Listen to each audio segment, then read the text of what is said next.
한국 조선사들이 3개월 연속 중국을 제치고 수주 1위를 차지했습니다.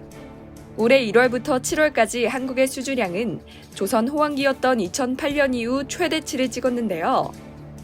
여기에는 LNG선 연속 수주가 큰 역할을 했습니다.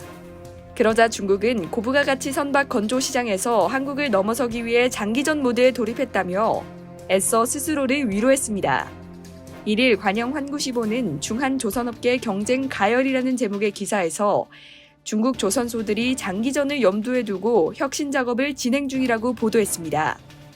기사는 중국이 수주량 기준 1등 경쟁에서 근소하게 중국이 앞섰지만 고부가 가치 선박에서만큼은 한국이 싹쓸이하는 현상에 주목했는데요. 실제 영국 클락슨 리서치에 따르면 올 1월부터 7월까지의 한국의 신규 수주량은 1276만 톤으로 세계 점유율 43%를 달성해 45%였던 중국에 밀렸습니다. 그러나 상반기 전 세계 LNG선에선 수주량 152만 9,421 CGT의 94%를 한국이 쓸어 담았죠. 상반기 물량은 지난해 같은 기간의 4배에 해당하는 규모입니다. 세계 조선산업은 온실가스 저감 노력 영향으로 일대 전환기를 맞고 있는데요. 국제해사기구는 2008년 대비 2030년 세계 온실가스 배출량을 40%, 2050년에는 최소 50% 감축 목표를 설정했습니다. 유럽연합은 2018년부터 대형 선박들을 상대로 이산화탄소 모니터링 제도 시행에 나서고 미국도 지난 4월 해운업 감축 목표를 제시했습니다. 친환경 선박 수요가 늘 수밖에 없는 환경인 건데요. LNG는 친환경 선박의 대표입니다.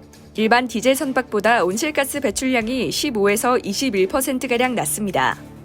환구시보는 한국 조선 3사는 고부가 가치 선박 연구 개발과 제조 경쟁력을 강화하고 있는데 향후 신재생 에너지 동력 선박과 저탄소 배출 선박의 시장 점유율 확보를 위해 많은 노력을 기울이고 있다고 밝혔습니다.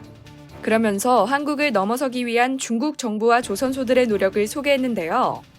중국 정부는 제14차 5개년 계획과 2035년 비전에서 고부가 가치 선박의 연구 개발 노력을 강화하고 조선 산업에서 전반적인 경쟁력을 강화하겠다는 목표를 설정했습니다. 현재 중국에서 유일하게 LNG선을 건조할 수 있지만 후둥중화조선소는 2035년까지 LNG선을 전면 업그레이드하는 고도화 방안을 세웠는데요.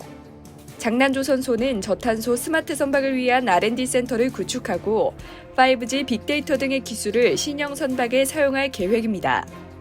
지난해 중천그룹과 중천중공업이 합병하면서 세계 1위 조선업체로 부상한 것도 글로벌 경쟁력을 강화할 요인이라고 했습니다. 환구시보는 코로나19로 경제활동이 중단되면서 세계 항구와 물류 비용이 오르고 글로벌 공급망이 손상됐는데 중한 경쟁보다 이 문제 해결이 급하다고 전했습니다. 하지만 한국은 LNG선에서 앞선 기술력으로 전 세계에 인정받고 있는데요. 중국 선박은 연이은 사고로 신뢰도가 낮은 상태죠. 후둥중화는 바다 한가운데서 멈춰선 LNG 운반선 조선소로 널리 알려져 있죠. 한국은 차세대 친환경 선박인 메탄올 추진 선박 건조에 나선 상태입니다. 대형 컨테이너선에 메탄올 추진 엔진을 탑재하는 건 한국 조선해양이 최초인데요. IMO 해양환경보호위원회는 오는 2023년부터 2026년까지 연간 2%씩 탄소를 감축하기로 결정한 가운데 한국조선이 이끄는 친환경 선박의 시대에 기대가 모아집니다. 이상 여의도튜브였습니다.